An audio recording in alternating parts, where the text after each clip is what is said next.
So what we do is we're mainly out here for safety. So we inspect commercial motor vehicles for compliance with state, local, and federal regulations. And the way we do that is through commercial vehicle inspections. And we don't do any of those, we don't have any fixed scales here in Kitsap County. We have the Purdy pull-out, which used to be a scale. We might pull trucks in there, but just the majority of what we do out here is going to be roadside. And those roadside inspections are kind of dictated by the Commercial Vehicle Safety Alliance, so CVSA. So you probably have seen those stickers on big trucks. They go through a scale, they get an inspection sticker if they pass everything. So there's 3 levels of inspection: a level 1, a level 2, and a level 3. Those are probably the only you'll see in your career and the only you'll see out here on the peninsula. So those are all what they call random, but that doesn't mean if we see something we can't stop you. But if you just get stopped for what you think is no reason, that's a random inspection. And since commercial motor vehicles are federally regulated, there's no probable cause even for that. So if we just see you and we want to do an inspection, we'll pull you over. And we'll either start with a level 3, which is just a paperwork check. So we're going to check your driver's license, CDL, medical card. Hours of service don't really apply because you're local. Registration, tonnage, insurance, and operating authority. And since you never carry anybody else's property but your own, right? Or do you transport for other people? We do have we should always double check, but we should have copies of those forms in our trucks because we do a lot of hire out for other companies. Right, and your operating authority with your DOT number, that is for property also? But whatever we're supposed to have, because there was one point I was pulled over for an inspection, I didn't have that sheet, and since then I've made sure that, Okay. now that we were informed, we should have it. I told me to grab one. If you want to, you can, yeah. I mean, that doesn't really apply to the driver level, but it may come up where you're hauling property or materials for somebody else. Yes. You just want to make sure that your DOT number covers that too. It does. Yeah, okay. Yeah. I'll get into it right now. Seatbelts and cell phones. I know a lot of times there's some wiggle room, there isn't with seatbelts. So if you're not wearing your seatbelt, that's going to be a ticket. It's a $139 ticket. And cell phones, we don't tolerate any cell phone usage that's held in your hand in commercial vehicles whatsoever. So those are deal breakers for us. And I just kind of loop that into the level 3 because that's usually what we'll do when we see a violation like that. We'll just do a level 3 paperwork check and get you on your way. Beyond the level 3 is the level 2. That's the actual vehicle inspection. We'll get out and we'll check lights, kick tires, look for any vehicle components that we can see from up top, and also load securement. And I'll get into load securement probably with this PowerPoint too, because load securement is probably number 3. Well, it's probably number 1 on the list, along with seatbelts and cell phones and vehicle equipment. We're really big on load securement, especially here, because there's so much materials movement. There's logs, sand, gravel. That will almost get you a ticket if you have any type of a load securement violation. So I don't think it's a problem with you guys, because I don't think I've stopped anybody for that here. But that's just like, they could just be dirt or debris on a flat deck trailer, or it could be just a few rocks on the tailgate of a dump truck. So just please make sure all that stuff is cleaned off. And you know, you probably, I don't know if you've been the recipient of any phone calls. Oh, yeah. Yeah. From our standpoint, we really can't do anything unless we actively see it, or say somebody calls and you're stopped with a motorist whose windshield is cracked and there's rocks all over the truck. Well, that might be an enforcement issue right there. But we can't really do anything if somebody calls up and says, hey, this guy from Whitworth cracked my windshield on 16, and like, but if you can kind of nip that in the bud before, that really helps too. And one thing if I can jump in there, one thing we found is with our aggressive tires we have on ours, usually it's not too long after we've been out of the pit. Mm-hmm. And the tires, they pick up rocks. Yeah. I had one incident where I had a front tire, because they were the wider ones, threw a rock off our tire. I was driving out in front of me, and I cracked my own windshield from a rock in my own front tire. Yeah. Well, just try to do your best to get the big ones out, like a quick walk around once you come in. Things happen. I mean, rocks get stuck in tires. And the thing that we can't prove is that the rock came out of the tire, right? We don't have constant video on all 8 or 12 wheels of the truck, so we can't review that. It could come from another vehicle too, so that's kind of a gray area there. Is your mechanic here today? Yes, both of them. Okay. So after the level 2, we'll do a level 1 inspection. That includes everything from a level 3 and a level 2, and then we go underneath and we check steering, and we also measure brakes. So any disc brakes here? Just on the small? Just the newest truck here. That's Okay. the only one. Well, on the drum brakes, we'll measure push rod clearance. We'll check air hoses. We'll look for cracks in the drums, lining material, things like that. And I think I sent you that packet a year or so ago about how you achieve your certification. Do you guys feel like you're certified in brake maintenance? Okay, good. And do you participate in a drug and alcohol program? We've had the courses, Officer Brink, we've also had the drivers, I've had all the drivers and mechanics to the air brake, as well as myself, the Okay. air brake courses. Okay, good. And do you participate in that? I don't know. I mean, as a company? Oh. Yeah, okay. I mean, I don't get into that, but obviously you know that, that's another big thing too, marijuana, right? It's legal in the state of Washington. You guys know it's not legal in a commercial vehicle? Okay, just run into that all the time too, so. Really? Yeah, any type of alcohol or marijuana in a commercial motor vehicle, it's immediately out of service for We're 24 actually hours. running into that in commercial vehicles. How in the world could someone think That's that? any impairment. What days do I not run into that in a commercial vehicle? Well, I can understand it's personal, but I'm surprised to hear you run into that often. Well, a lot of it's commodity movers and household good movers. They're not, you've got a driver, right, but then you usually have a helper. So even if it's with the passenger, it's still out of service. Oh, really? Yeah. Yeah. Yeah. Because I think the government can't articulate whether or not it was just the driver who was in possession or might be under the influence.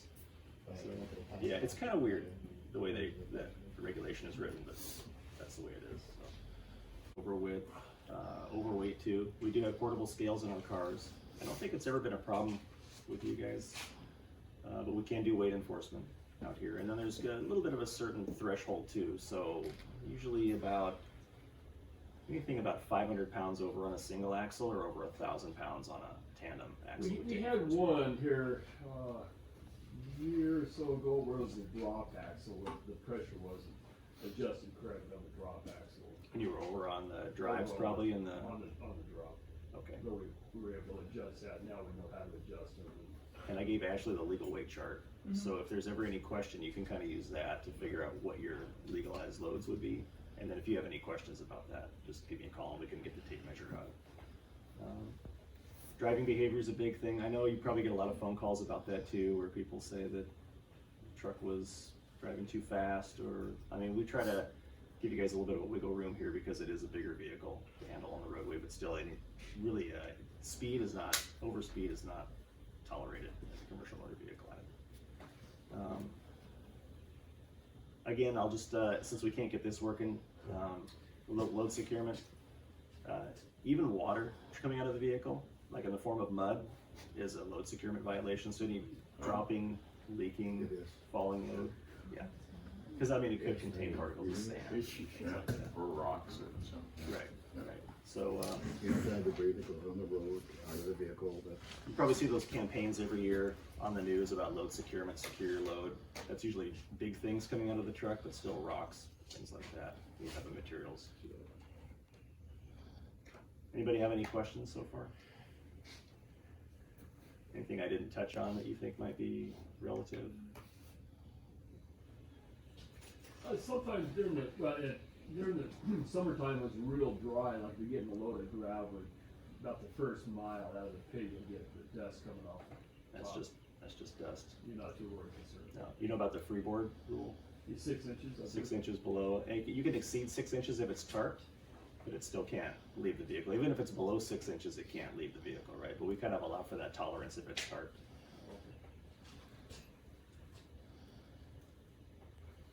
How many CDL drivers are here? Or 5, I think. Okay. Are all of your medical cards on file with DOL? Okay, good. That's gonna be something that's gonna be an enforceable action here probably next year if it's not on file or current with DOL. So even if you have your medical certificate with you, if the one that we show on the computer in DOL is expired, we can take enforcement action on that. I don't, just because it's not usually up to you guys. It's the doctor or the office staff, or, I mean, they still take it by fax. So, I mean, they could have a pile of faxed medical certificates there that they just haven't gotten to, but just kind of keep that in mind, keep that on file. Because when your medical certificate is downgraded, that essentially means you don't have a CDL, and you don't want to be driving one of these trucks without a CDL. Any CDL violations are usually criminal, so that's a mandatory court appearance. And if you are in violation of those a second time or in violation of an out-of-service order, that could be revocation of a CDL. Again, it's just going over it because it hasn't been a problem with you guys. I've looked at the history of this company and we really haven't had many issues except for bad examples. That's about all I can think of too. We'll go out and we'll do a walk around in the truck. We won't actually do an inspection, we'll just do like a simulated walk around. About the size of the vehicle, I try not to stop guys where it's too difficult to get going, like on a hill or a downhill or a narrow section of road. If we do maybe initially contact you, we'll just say, hey, can you get your information, driver's license and registration. We'll take you someplace where it's safer to do an inspection. So it's safer for the road, safer for the motoring public, safer for drivers, and safer for us too. And we'll collect your information, and then we'll have you stay in the truck. Usually have you turn the key on, but don't start it. Turn on all the lights, and then we'll do the turn signals. So we'll do the left turn signal, right turn, four ways, horn, windshield wipers. We'll look for anything that's kind of that doesn't belong on the truck, any debris. Once we check the lights, we'll walk down the left side, and we'll check tires, wheel fasteners, mirrors, fuel tank securement. Just continuing down the side, same thing with wheels and tires. We try to look at what we can from the top side of the truck on the level 2 inspection, which is just a walk around. But if we see anything that might be suspicious, we might escalate that up to a level 1 inspection. And then come around to the back, we'll check the light cracks. Cracks on the reaches to make sure that it's secure and not sliding when it's on the roadway. The reach has to have amber light in between. That has to be functional. Again, we'll just continue down the side of the truck. We'll check the rear lights from back here. We try to stay where you guys can see us in the mirror, and we'll just use hand signals, right? So it's pretty obvious: left turn, right turn, four ways, brakes. We'll do the same thing around the rear of the trailer and down the right side of the vehicle. That's usually the conclusion of the walk-around inspection. Things that may not make sense to others. I saw flat tires. So a flat tire doesn't have to look flat, but it has to be within 50% of the maximum inflation pressure on the side of the sidewalk. So if you have one that's at Hey guys, listen up back there. 20 psi, then that's a flat tire. That's really just the conclusion of the walk around. We just look for anything that we can see. Right? Probably not an issue with some of these trucks, but we make sure that the low air indicator works. So that could either be audible or visual. Right?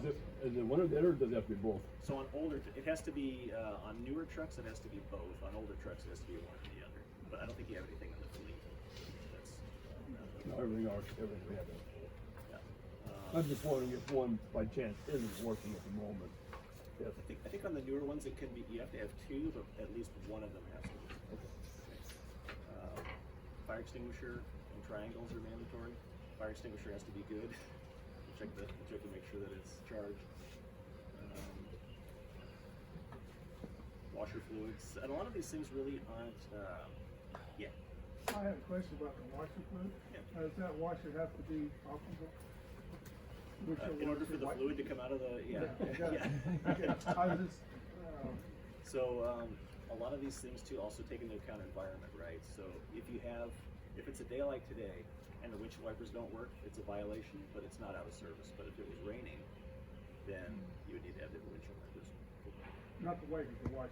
to wash. Okay, so the washers, again, if it were like today during the inspection and you didn't have any washer fluid or the washers didn't work, we'd note it on the inspection, right? But let's say it was really misty or heavy rain or inclement weather or maybe snow or you had slush, then we could put the truck out of service if the washers didn't work because it can't clean the windshield, right? Just like if we did an inspection on the truck and the headlights didn't work and the inspection was at noon, we just note headlights don't work. But if it was 5:45 in December, then that's out of service. See, it's all relative to the ambient or environmental conditions. So Brink, I have a question. Would that be the same as? You can call me Jim. Okay. Probably on a first name basis. Okay. Being with respect, but I'm Mr. Ritter. No, I'm just kidding. Yes, sir. I'm gonna pull over next. Oh, there's Bob. I got it. Yeah, no, you'll get it. But anyway, all jokes aside, as far as the mud flat, periodically, we back up to a pile, mud flat comes off, but it's not raining, it's dry. Is that something they can finish off today, or do they have to come back right away? And No, even if you got stopped for an inspection and there wasn't a mud flap on there, it would just be a violation. And a lot of our violations, let's say the washers didn't work or you had a tail light that didn't work, you can continue your trip as long as it doesn't put the truck out of service. But really the wording is before the truck's next dispatch, so it can come back to the shop, be repaired. We just ask that the vehicle isn't operated again until the violation's fixed. But out of service violations, you can't move the vehicle until that's correct. So, okay, the question on that, because obviously records and everything affects our insurance, so something on where that's not a violation, mud flap, lights during the day or something like that, that doesn't stay on our record, does it? Something simple like that, or do you know? Yeah, it stays on the record, but Okay. I'm not in the audit department. Okay. So a lot of those violations are really minor, so it adds up to a point value for the company safety score. Okay. 1 to 100, right? With 100 being the worst and 1 being best. Little things like that are so minimal, they're not going to affect the company's safety score. Okay. Things that affect that are alcohol, drugs, cell phones, and collisions. So if you have violations related to those take a big chunk. Those have a higher overall point value than something like a mud flap, or you only have 2 out of the 3 warning triangles or something like that. Oh, Yeah, so I wouldn't get too caught up about that. okay. And again, like I mentioned before, a lot of those big issues that cause problems with the safety score, I haven't seen you guys. Okay. So you're doing a pretty good job. Well, hands down to you guys, that's, Yeah. I mean, really, we deal with a lot of companies, and a lot of companies are habitual offenders when it comes to safety violations, inoperative brakes, and lights that don't work. That adds up, and then eventually those companies get placed out of service, right? They can't operate. One thing I wanted to touch on about load securement, not picking on you again, but excavators and minis. So those have certain load securement requirements, and I think it was in your dump trailer. it was, Right. yes, the straps don't count. Even, One strap. even if a mini or an excavator is in a dump trailer, it still needs to be secured. And a lot of people say, well, it's got 4 walls, it's got a tailgate, it's not going to come out of there. Load securement really just isn't keeping it in the vehicle. It affects, so if you have something that's moving within a vehicle, that affects vehicle stability, right? So if you're going down the road and say you have to swerve a little bit, well, maybe the truck and trailer might recover, but if that piece of equipment continues its inertia, right, that's going to have an overall effect of how the vehicle handles too. So again, that's something that we look for, and that's probably why I stopped you that day. I thought, let's see if that thing is secured in here too. It was kinda. It was. So there's a guy that runs around here that has a early Japanese cab-over truck with a dump body that comes off. I'm not going to mention any names, but and he carries a mini around in that with nothing whatsoever, no tailgate. So it's like he has something like this on the back of it with no tailgate. And I asked him, well, what's keeping that in there? And he had some furring strips. Well, those will kind of keep it in there.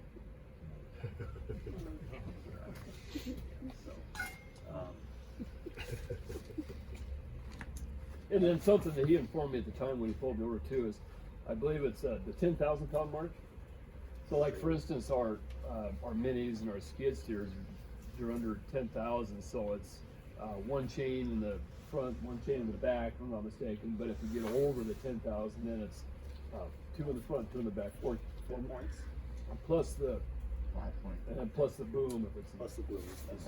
Yeah, so if it's something like a Dozier or something like that, that's 4 points. But anything that articulates needs to have if it articulates and it doesn't have a mechanical lock, then that needs to be prevented from movement and articulation.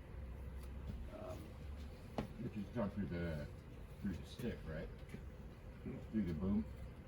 No, usually there's Like a a pin loader, on the floor, like a but loader, you put it none of in. ours has. So it just that's where we always chain the bucket to the stick. Some of the bigger machines have an actual mechanical lock, but the smaller ones, they don't. So you can keep that thing from moving. On that smaller trailer, so emergency braking. So if we check a combination like this, we'll have you disconnect the air lines from the trailer and then set the air lines down. We want to automatically see that the brakes on that trailer set. And we want to make sure that when you step on the brake pedal in the truck, that the tractor protection valve works. On the smaller truck, you want the breakaway cable that goes between the trailer and the truck.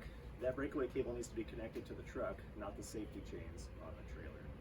And then we'll actually activate the brakes with the brake controller, and then we'll have you pull the breakaway pin out of the trailer and then disconnect the electrical and have you move the truck, and that needs to actually set or apply the brakes on the trailer. If those don't work, that's out of service. I don't think any of your trailers are over, or smaller trailers are over 10,000 pounds. No, the only small trailer we have is we have just that dump trailer, that black one that I use. And I don't remember, but it's, we go by the rating that's on the label. It's a 14,000. Oh, It's a 14? it is, yeah. And then what's the truck? 14. Okay. The Well, Dodge, the yeah. Dodge is Are you asking about what my tonnage rating is? Yeah, I'm No, rated- no. No, So- he just cares what the truck and trailer Oh. state. He don't care about their tonnage. He Yeah, cares well, about sure your he does. Oh, I state. care about the Well, tonnage. yeah, but the truck's 14, the I'm trailer. understanding your question, I'm sorry. So what I'm getting at is we see a lot of companies that run like a Dodge or a Super Duty that's 14,000, 19,500, 17,500. And that's fine, but when you put a trailer that's rated at over 10,000, when that combination exceeds 26,001, you need a CDL. You have a CDL. So I do, but mine, actually, I am under 26,000 with what I haul in that truck and trailer. Okay, but we don't go by weight. We can go by weight, but we look at the GVWR. GVWR? Yeah. Add that up. Your truck and trailer is 28 is what he's getting at. It doesn't matter if it's empty, it's still the So same. the reason I just bring that up is if you put any of your non-CDL guys in that truck and it's rated at over 26,001, they need a CDL. So That- even they if we don't have our tonnage at that, Right. even Yeah. if it's rated for that? Correct. So Put us in trouble. no, it's rated on the vehicle. So they go by the stipulations of the vehicle. And what happens too is it goes both ways, right? So let's say we didn't have a trailer that was over 10,000, the trailer was at 7, and the truck was at 4.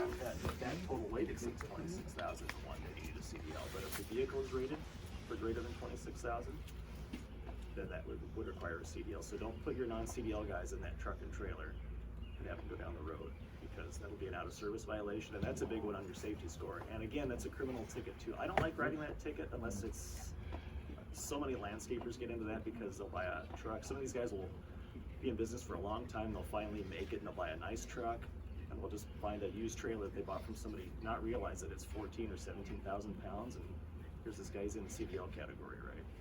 But with companies, there's a little less wiggle room. Yeah, that's interesting. I thought it was where you had it. Where is it right now? Well, my truck's right here and the trailer's just around it. Let's go take a look at the trailer real quick.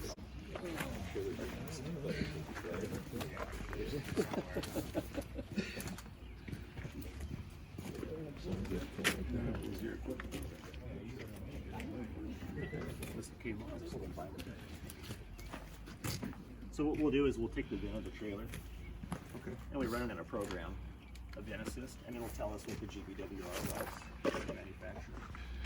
And the only time that comes into play is if the trailer GVWR is over 10,001 pound.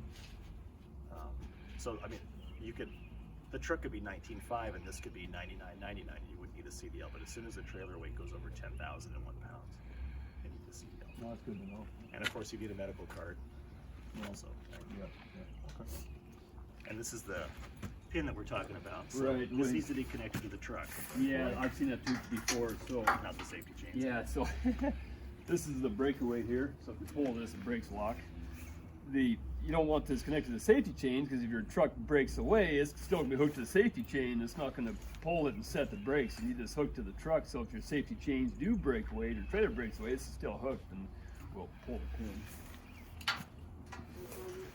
So the trailer should have an independent power supply, right? It Battery. does, it has a battery. Yep, just make sure that works, because if that doesn't work, then the breakaway. Right. When you tie equipment down, you probably have necessary binders for that. You I wanna- do instead of changing binders, there's no straps. Right, Changing right.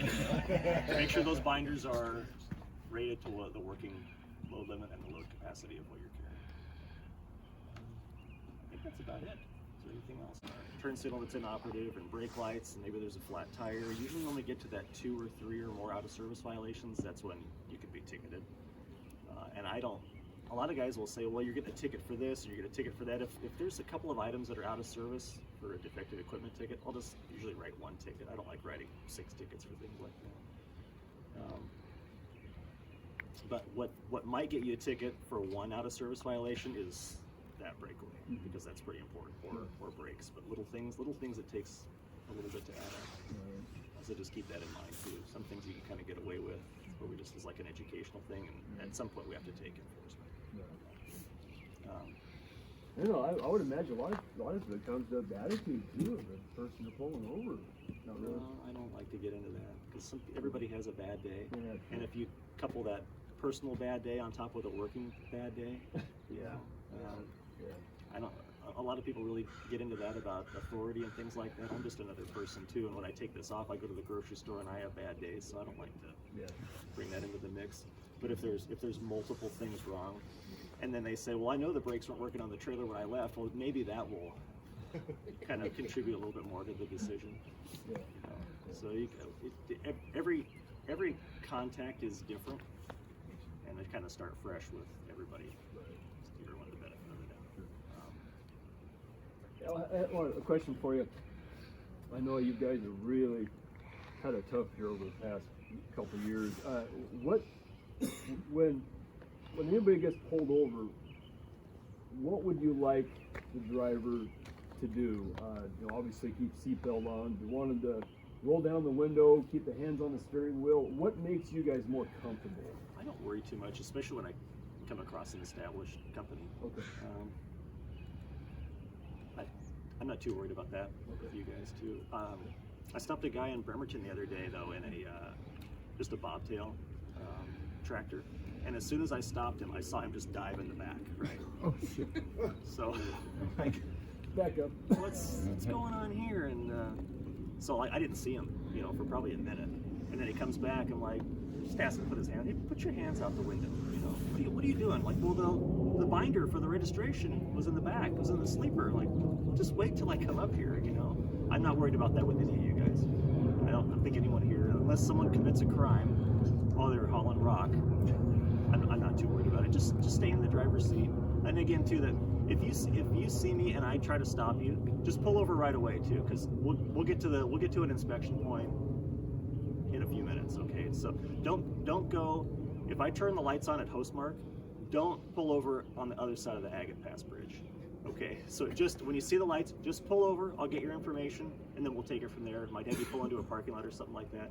But don't go down the road like the last guy a few days did for 3 miles with lights and siren going.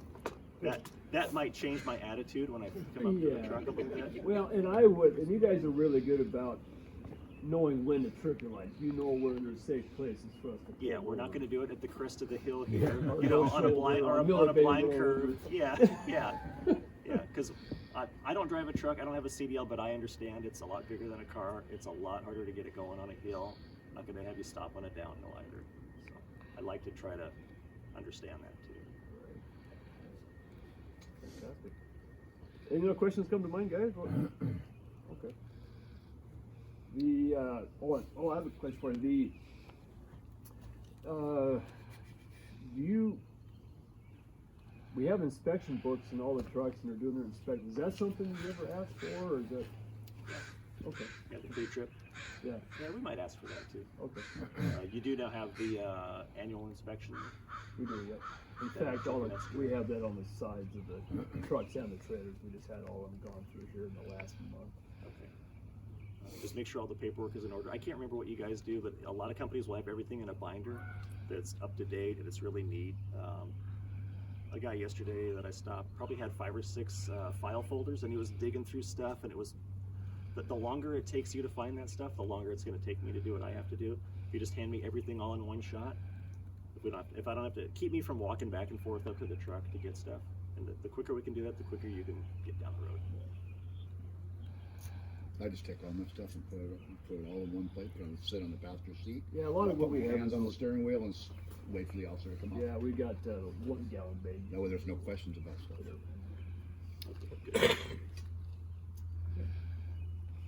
All right. Well, Officer Brink, thank you very much. I You're appreciate it. welcome. Jim?